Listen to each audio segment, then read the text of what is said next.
Perkenalkan, nama saya Wulan Sri Ayu. Saya dari S1 Prodi Ekonomi Syariah. Saya membuat video ini untuk memenuhi mata kuliah kewarganegaraan.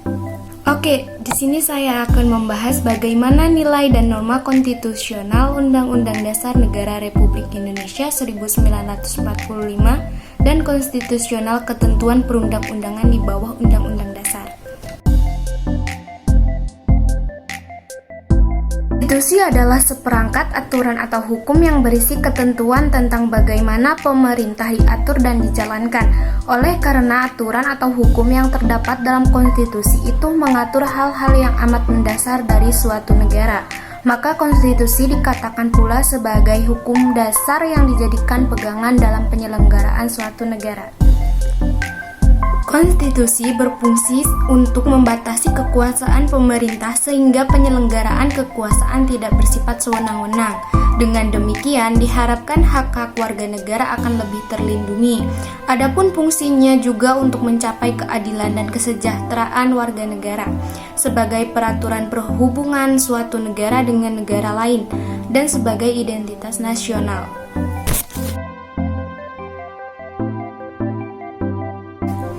Mengapa diperlukan konstitusi dalam kehidupan berbangsa dan bernegara? Yaitu agar dapat membatasi kekuasaan pemerintah atau penguasa negara. Sejarah tentang perjuangan dan penegakan hak-hak dasar manusia sebagaimana terumus dalam dokumen, berujung pada penyusunan konstitusi negara. Konstitusi negara di satu sisi dimaksudkan untuk membatasi kekuasaan penyelenggaraan negara dan di sisi lain untuk menjamin hak-hak dasar warga negara. Esensi dan urgensi konstitusi dalam kehidupan berbangsa dan bernegara. Setelah melewati proses yang cukup panjang, akhirnya MPR RI berhasil melakukan perubahan Undang-Undang Dasar Negara Republik Indonesia 1945.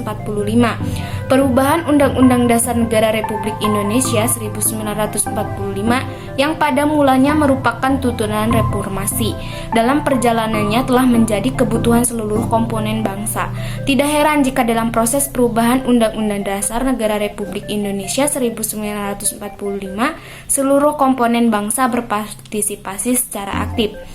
Perubahan pertama Undang-Undang Dasar 1945 dihasilkan pada Sidang Umum MPR tahun 1999, tanggal 14 sampai 21 Oktober 1999. Perubahan kedua Undang-Undang Dasar Negara Republik Indonesia 1945 dihasilkan pada Sidang Tahunan MPR tahun 2000, tanggal 7 sampai 18 Agustus tahun 2000.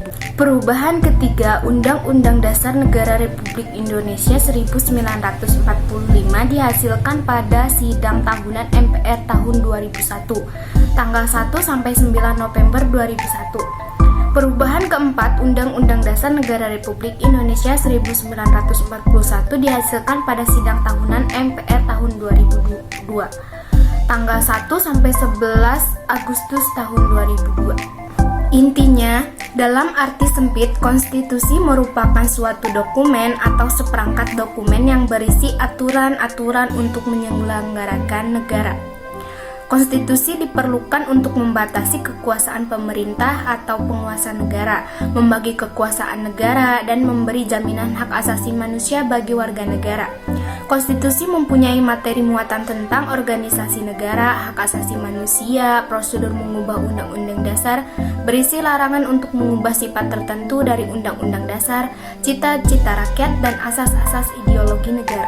Adanya tuntutan perubahan Undang-Undang Dasar Negara Republik Indonesia 1945 didasarkan pada pandangan bahwa Undang-Undang Dasar Negara Republik Indonesia 1945 belum cukup memuat landasan bagi kehidupan yang demokratis, pemberdayaan rakyat, dan penghormatan terhadap hak asasi manusia. Dalam perkembangannya, tuntutan perubahan Undang-Undang Dasar Negara Republik Indonesia 1945 menjadi kebutuhan bersama bangsa Indonesia. Oleh karena itu, MPR melakukan perubahan secara bertahap dan sistematis dalam 4 kali perubahan. Tata urutan peraturan perundang-undangan dari jenjang yang paling tinggi sampai yang paling rendah Tata urutan peraturan perundang-undangan mengalami beberapa kali perubahan, namun tetap menempatkan Undang-Undang Negara Republik Indonesia 1945 sebagai hukum tertinggi.